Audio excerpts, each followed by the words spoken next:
વડનગર ગામમાં ઈશ્વરચરણદાસજી સ્વામી બહુ મોટા સમર્થ સંત થયા અને એમણે આનિયા દેહે કરી અને અક્ષરધામના દર્શન અનેક વાર કરેલા અને મહારાજની આજ્ઞાથી એમણે અક્ષરધામ એણે કેવું જોયું કેવું જાણ્યું એ બેઠી વાત એમણે લખાવી. એટલે બહુ મોટું એવિડન્સ કહેવાય, આ બહુ મોટી વાત કહેવાય. તો ઈશ્વરચરણદાસ સ્વામી પોતે કોણ હતા? તો પોતે પોતાનું 3 જન્મનું વૃતાંત જાતે લખાયું.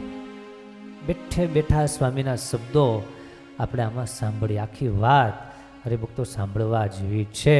એક મોટા સંત જે ભગવાનની સાથે વાતો કરે, મંદિરમાં પડદો પાડે અને પડદા પાછળ ભગવાનની સાથે વાત કરે, એવા ઈશ્વરચરણદાસ સ્વામી મહાસમર્થ સંતનું જીવન કવન ક્યારેય કદાચ તમે નહીં સાંભળ્યું હોય, આજે સાંભળીએ. તો સદગુરુ શ્રી ઈશ્વરચરણદાસજી સ્વામીનું જીવન ચરિત્ર આ ભરતખંડમાં શ્રી સ્વામિનારાયણ ભગવાનની ઈચ્છાથી પોતે પધારીને અનંત જીવોને પોતાના ધામમાં લઈ જવાનો દ્રઢ સંકલ્પ છે. તેથી અનંત મુક્તોને સાથે લાવી અને તે મુક્તો આ ભારત ભૂમિમાં પધારીને પૂર્વની વાત માયાના આવરણથી ભૂલી જવાય છે, તો મહારાજ પોતે દર્શન દઈ અને પૂર્વનું જ્ઞાન પ્રગટ કરી બતાવે છે. અને એવા મુક્તોને પોતાનો મહિમા જણાવવા માટે અને આપણા કલ્યાણને માટે આપણા સમીપમાં મોકલા છે.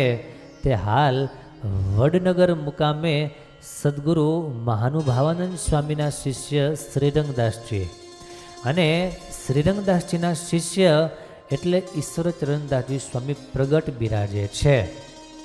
તેમને સંવંત 1950ની સાલમાં આ દેહને મંદવાળ થયો.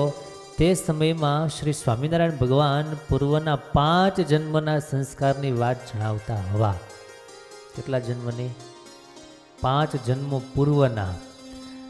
એ 5 જન્મનું જ્ઞાન મહારાજે ઈશ્વરચરણ સ્વામીને આપ્યું કે પૂર્વ જન્મમાં તમે કોણ હતા, એના આગલા જન્મમાં કોણ હતા, એવા 5 જન્મનું જ્ઞાન અને પોતાના સ્વરૂપના દર્શન દઈ અભયદાન આપીને અંતર્ધ્યાન થતા હવા. પછી સ્વામીનું શરીર સારું થયું ને ઘણા સંતો હરિભક્તોના આગ્રહથી સ્વામીએ પોતાની પૂર્વની વાત જણાવીને લખાવી. તે પ્રમાણે લખ્યું છે.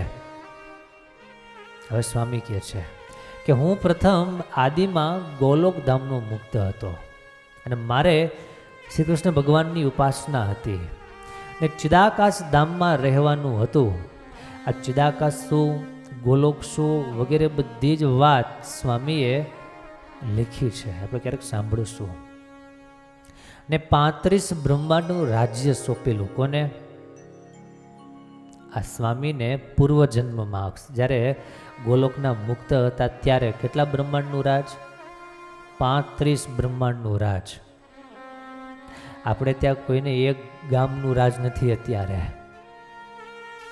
ત્યારે 35 બ્રહ્માંડનું રાજ સ્વામીને સોંપેલું અને તેને 1126 વૈરાટ નારાયણ થઈ ગયા ત્યારનું સોંપેલું.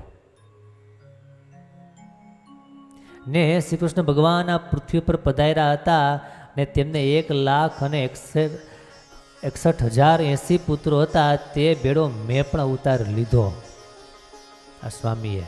ને શ્રી કૃષ્ણ ભગવાનની સાથે પાછો ગોલોકમાં ગયો ને ત્યાં સાંભળ્યું કે બદ્રિકાશ્રમમાં શ્રી નરનારાયણ દેવને તેમના મુક્ત ઋષિ મુનિનો તેમને દુર્વાસા ઋષિનો સત્કાર નહીં કરવાથી ઋષિનો શાપ થતો હવો. ને શાપને શ્રી નરનારાયણ દેવ પોતાની સ્વેચ્છાથી ગ્રહણ કરતા હવા. ને શ્રી નરનારાયણ દેવ મહારાજની ઈચ્છાથી ગયા અને શ્રી સ્વામિનારાયણ ભગવાનની સ્તુતિ કરીને પોતાના શાપનું નિવેદન કરવા લાગ્યા. તે વાત સાંભળીને શ્રી સ્વામિનારાયણ ભગવાન પોતાની સ્વ ઈચ્છાથી શ્રી નરનારાયણ દેવને કહેતા હવા કે આ બ્રહ્માંડની અડધી આવરદા થઈ છે, તેથી તમારા થયેલા શાપને અમે સ્વીકાર કરીને આ ભરતખંડમાં પૂર્વ દિશામાં છપૈયાપુરને વિશે ધર્મ અને ભક્તિ થકી હું મનુષ્ય દેહ ધારણ કરીશ અને મારા મુક્તોને મારી સાથે આવવાની આજ્ઞા કરીશ. તે વાત સાંભળી મારે આ પૃથ્વી ઉપર અવતાર કરવાની પ્રબળ ઈચ્છા પ્રગટ થઈ. કોણ કહે છે? ઈશ્વરચરણ સ્વામી આ પોતાનું વૃતાંત કહે છે. આમાં કોઈ વાત તમને ગમે ન ગમે, ફાવે ન ફાવે, સમજાય ન સમજાય, એની કોઈ પણ દલીલ મારી હારે નહીં. આ જે કહે છે એમની હારે વાત કરજો, કરી શકતા હો તો. નકર આ મહામુક્તની વાત એને પ્રેમથી સાંભળજો, શક્ય હોય તો સ્વીકારજો, પણ એનો વિરોધ બનતા સુધી ન કરો તો વધારે સારું. બાકી બધાને પોતપોતાની ઈચ્છા, આપણે કોઈને ના તો ન પાડી શકીએ વિરોધ નહીં કરતા. પણ સ્વામીએ પોતે પોતાનું વૃત્તાંત લખાયું છે અને એ પુસ્તક મહાદુર્લભ, આજે મળવું અસંભવ છે. વર્ષો વીતી ગયા પુસ્તકને. એ પુસ્તક આપણા હાથમાં આવ્યું છે અને આપણે વાંચીએ છીએ. તો બદ્રિકાશ્રમમાં જે શ્રાપ જે થયો એ શ્રાપને નિમિત્તે ભગવાન આ ધરા પર પધારવાના છે. તે ભગવાનની સાથે રહેવાનો મોકો મેળવવા માટે, ભગવાનનું સુખ મેળવવાને માટે એ કહે છે કે મારે અવતાર લેવાની પ્રબળ ઈચ્છા થઈ.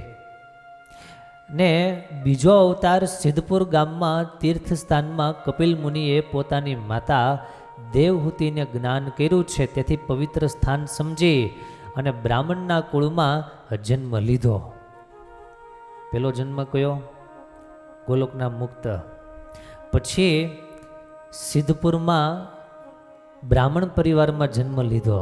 તે પછી વેદ, ભાગવત, પુરાણ ઇત્યાદિ શાસ્ત્રો ભણી અભ્યાસ કર્યો. ત્યાર પછી ત્યાગી થઈ અને ત્યાગાશ્રમ પાડ્યો. હાથીની સવારી કરીને ઘણા દેશમાં ફરી ફરીને ઘણા માણસોનો ઉપદેશ કરતા. જેમ તેમ હતા કાંઈ, હાથી ઉપની સવારી અને ઉપદેશ કરતા ભાઈ.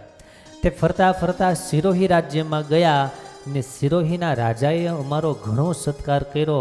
અમને રાજ્યમાં હેત થયું, જો બંધન થયું, ને તે જ રાજ્યમાં આ ક્ષણ ભંગુર દેહનો ત્યાગ થઈ ગયો. જે ભગવાનને આવવાની વાર ઉતાવળ થઈ ગઈ. હા, અને એમ કે ભગવાન પધારી ગયા છે, પણ ભગવાનને આવવાની હજી વાર હતી. તો બીજો દેહ ક્યાં લીધો એમણે? સિદ્ધપુરમાં બ્રાહ્મણને ઘેર, અને સિરોહીના રાજ્યમાં દેહનો ત્યાગ કર્યો. હવે ત્રીજો અવતાર, સિરોહી રાજ્યમાં જન્મ આવ્યો અને તે પછી થોડો વખત રાજ્યમાં રહી અને પૂર્વની વાત સાંભળવાથી ઉદાસી થઈને દેહ પડી ગયો. ચોથો અવતાર કચ્છ દેશમાં સુથારને ત્યાં જન્મ આવ્યો. મારા માતા પિતા, સવા સંબંધીઓ શ્રી સ્વામિનારાયણ ભગવાનના આશ્રિત થયા હતા અને મારી ઉંમર વર્ષ 4ની થઈ ત્યારે સ્વામિનારાયણ ભગવાન તથા મૂળજી બ્રહ્મચારીને કચ્છ દેશમાં પધાર્યા. ત્યારે મારી માતુશ્રીએ મહારાજને જમવાનું નહોતરું દીધું. બધી વાત, બધી ઘટના એમને યાદ છે પૂર્વજન્મની. પછી મૂળજી બ્રહ્મચારી રસોઈ કરીને મહારાજને જમાડતા આવ્યા. તે સમયમાં હું 4 વર્ષનો હતો. તે વખતે સજી મહારાજની પ્રસાદી લેવા માટે વાટકો લઈને સજી મહારાજના સન્મુખ ગયો, પણ મારી માતુશ્રીએ મને જતો અટકાવ્યો. આ ઘણાને એમ થતું હોય કે પૂર્વજન્મની વાત કોઈને યાદ રહે? હું કહો છો? નોરિયન. આજે ઘણા બધા એવા કોએક્સિડન્ટ થાય છે. આજે ઘણા બધા એવા પ્રસંગો બને છે કે પૂર્વજન્મનું વૃત્તાંત ભગવાન એને યાદ આપી દે છે અને બધી વાતો માંડે છે કરવા.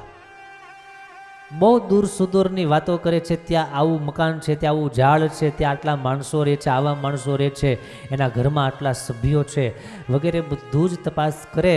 અને તપાસ કરતાં ખ્યાલ આવે એને જે પ્રમાણે કીધું હોય અદલ એ જ પ્રમાણે બધું ત્યાં હોય છે. આવા ઘણા બધા પ્રસંગો આજે વિજ્ઞાનની નજરમાં આવ્યા છે. એટલે આ વાત માનવી રહી કે પૂર્વજન્મનું વૃત્તાંત ભગવાન જેને અજ્ઞાનના પડળો ખોલી નાખે એને ખ્યાલમાં આવે, જાણમાં આવે છે. શ્રીજી મહારાજ એને જ્યાં પ્રસાદ લેવા માટે ગયો ને ત્યાં મારી માએ મને અટકાવ્યો. પછી મહારાજ કહે આ બાળકને આવવા દો. પછી શ્રીજી મહારાજે મારા હાથમાં રહેલા વાટકામાં 2 માલપુઆ તથા દૂધપાક આપ્યો. તે પ્રસાદો જમ્યો. પછી મહારાજ મારા ઘર પ્રત્યેથી ચાલી ગયા. જ્યારે મારે 8 વર્ષની ઉંમર થઈ ત્યારે હું સમુદ્રના કાંઠે વહાણ ઘડવા ગયો. સુથારને ઘરે જન્મ લીધો હતો ને, વહાણ ઘડવા ગયો, લાકડાનું કામ કરવા ગયો, અને ત્યાં મારા સંબંધીઓ તથા બીજા કારીગરો પણ વહાણ ઘડતા હતા. ત્યારે શ્રીજી મહારાજ મુરજી બ્રહ્મચારીએ 2 જણ સમુદ્રના કાંઠે મારી પાસે પધાર્યા. તેમને જોઈને મેં આનંદપૂર્વક ગદગદ કંઠે શ્રીજી મહારાજના દર્શન કર્યા. પછી મેં મારા ઘેર શ્રીજી મહારાજને મુરજી બ્રહ્મચારીને લઈ જવા વિનંતી કરી. ત્યારે 2 જણ મારી સાથે ઘેર પધાર્યા. કોણ કોણ? મહારાજ અને મુરજી બ્રહ્મચારી, ભગવાનના હજુરી સેવક. મેં આનંદપૂર્વક તે બંનેને સાથે લઈ ગયો, ઘરે લઈ ગયો. ત્યારે 2 જણ મારી સાથે ઘેર પધાર્યા અને મારી માતુશ્રીએ સીધું આપીને મુરજી બ્રહ્મચારી પાસે રસોઈ કરાવીને મહારાજને જમાડ્યા. ને મુરજી બ્રહ્મચારી પણ જમ્યા. તે પછી મારી સાથે 2 જણ સમુદ્રના કાંઠે આવ્યા અને વહાણ જવા લાગ્યા. અને તેમની સાથે હું પણ વહાણ જોતા જોતા મહારાજનું મને ઓઠું પડ્યું. એટલે શ્રીજી મહારાજે ચાલવાની એકદમ ઉતાવળી ગતિ કરી. એટલે મેં તેમની પાછળ ઉતાવળી ગતિ કરી. પછી આગળ જતા 2 રસ્તા આવ્યા. એટલે શ્રીજી મહારાજ મારી દ્રષ્ટિગોચર થયા નહીં. પછી હું નિરાશ થઈ ઊભો રહ્યો અને મારે ઘેર આવીને મારા સંબંધીઓને કહ્યું કે શ્રીજી મહારાજ સાક્ષાત મને દર્શન દઈને અદૃશ્ય થઈ ગયા. તે પછી મારો ક્ષણભંગુર દેહ મોટી ઉંમરનો થઈ અને પડી ગયો. મહારાજનો યોગ 4થા જન્મમાં થયો. ત્યારબાદ 5મો અવતાર ગામ માણસામાં પાટીદારને ઘેર જન્મ થયો. કેટલામો જન્મ? 5મો. ને 7 વર્ષની ઉંમરે આકાશ માર્ગમાં 2 સાધુઓના દર્શન થયા. ઈશ્વરચરણ સ્વામી કહે છે, મને કહ્યું કે તમે સાધુ થાઓ. પછી સંવંત 1933ની સાલમાં હું ઈડર ગયો ને ત્યાં સદગુરુ સ્વામી શ્રીરંગદાસજી હતા. શ્રીરંગદાસજી કોના શિષ્ય હતા? યાદ હોય તો કયો. હમણાં આપણે વાત કરી હતી. મહાનુભાવન સ્વામીના. મહાનુભાવન સ્વામીના શિષ્ય હતા શ્રીરંગદાસ સ્વામી. મહારાજ ધામમાં ગયા પછી પૂરા 47 વર્ષ પછી આ પ્રસંગ બને છે. તેમની પાસે પ્રથમની ઓળખાણથી રહીને સમાગમ કર્યો. ને એક રાત્રિએ ગોપીનાથજી ભગવાને મને દર્શન દઈને કહેલું, તમારા સંબંધીઓ આજે તમને તેડવા આવવાના છે, માટે તમોને સોનાનો રથ લઈને તેડવા આવીશ. તે વાત મેં મારા ગુરુને કહી સંભળાવી. તે જ દિવસે બપોરે મારા સંબંધીઓ તેડવા માટે આવ્યા. શું કામ તેડવા આવ્યા? પાછો લઈ જવા માટે. આ સાધુ થવા માટે તૈયાર થયા હતા ને, એને પાછા લઈ જવા માટે તેડવા આવ્યા ને ઘેર તેડી ગયા. તે પછી સીતાપુરના બ્રાહ્મણ ગણપતરામ માણસા ગામમાં આવેલા તેમની સાથે પાછો ઈડર ગયો. ને પછી ત્યાં ચોમાસું કરીને કારતક માસના સમયા ઉપર અમદાવાદ ગયો. તે વખતે ધર્મધુરંદ આચાર્ય કેશવ પ્રસાદજી મહારાજ થકી 1934ની સાલમાં મહાદીક્ષા લઈને સાધુ થયા. મહારાજ ધામમાં ગયા. એને 48 વર્ષ પછીની આ વાત. ગુરુની સાથે ગામ મોટેરા બેચરમુખીનું કહેવાય છે. ત્યાં શિયાળામાં રહી દંડાવ્ય દેશમાં ફરી અને ચૈત્ર માસના સમયમાં અમે અમદાવાદ ગયા. ને તે સમયે કેશવ પ્રસાદજી મહારાજ સદગુરુ સ્વામી નિર્ગુણદાસજીને મહંતાઈ સોંપીને દેશમાં ગયા હતા. તે સમયમાં ગામ વડનગરના મંદિરમાં ઠાકોરજીની સેવામાં પાર્ષદ હતા. તેમને અમદાવાદ આવીને નિર્ગુણદાસ સ્વામી આગળ રજા માંગી કે મારે વડનગર સેવામાં રહેવું નથી. તેને સ્વામીએ રજા આપીને અમને સ્વામીએ વડનગરના મંદિરની શ્રી ઠાકોરજીની સેવાની સોંપણી કરી. તેથી સંવત 1935ની સાલમાં વડનગર આવ્યા અને પછી 1944ની સાલમાં છપ્પૈયા અયોધ્યા વગેરેમાં જાત્રા કરવા ગયા. તે બેડા સ્વામી સનાતનદાસજી વિસનગરવાળા તથા ઘીણોજા બ્રાહ્મણ પ્રહલાદજીને હું પોતે અમો 3 જણ મળી યાત્રામાં ફરતા હતા અને છપૈયા ધામમાં 2 માસ રહી ઠાકોરજીના પ્રસાદીના સ્થાનોના દર્શન કરી અને છપૈયાથી અયોધ્યામાં આવ્યા. બંને જણનો સરસામાન તથા મારો સરસામાન એ સર્વે ભાર મેં ઉપાડ્યો. તેથી હું થાકી ગયો ને થાકનો મંદવાડ આવ્યો. તેથી કરીને મને સંકલ્પ થયો મારાથી હવે ગુજરાતમાં કેવી રીતે જઈ શકાશે. એ વિચારમાં મને શ્રીજી મહારાજે દર્શન દીધા. હું ચિત્તો સૂઈ ગયો હતો. એ વખતે શ્રીજી મહારાજ મારા પગ ઉપર ચડ્યા પેટ સુધી ખૂંદતા આવ્યા ને મેં કહ્યું કે મહારાજ મારું પેટ ફૂટી જશે. પછી મહારાજ કહે એ તમારું પેટ નહીં ફૂટે. પછી છાતી ઉપર થઈને 2 હાથ ઉપર શ્રી મહારાજ ચડાવીને પાડ્યા અને મારા આખા દેહ પર ફરી મારા સન્મુખ ઊભા રહીને મને દર્શન દીધા.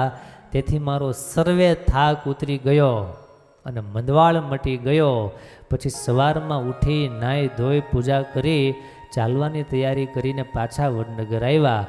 ગુરુને સાષ્ટાંગ નમસ્કાર સાથે જય સ્વામિનારાયણ કહી ગુરુના સમીપમાં રહ્યા ને ગુરુ સંવત 1947 પોષ સુધી 12ને દિવસે આ ક્ષણભંગુર દેહનો ત્યાગ કરી અક્ષરધામમાં શ્રીજી મહારાજની સેવામાં રહ્યા. આવી રીતે સ્વામીએ પોતાના 5 જન્મનું વૃત્તાંત આમાં આપણને સંભળાવ્યું. ભગવાનના ધામના મુક્ત અથવા તો પુરુષોત્તમ નારાયણની પ્રાપ્તિ કઈ રીતે એમને થઈ, એને માટે કેટલો દાખલો, કેટલો પ્રયાસ, કેટલી મહેનત એ આપણને આ કથામાંથી હરિભક્તો સહેજે સહેજે સાંભળવા મળે છે.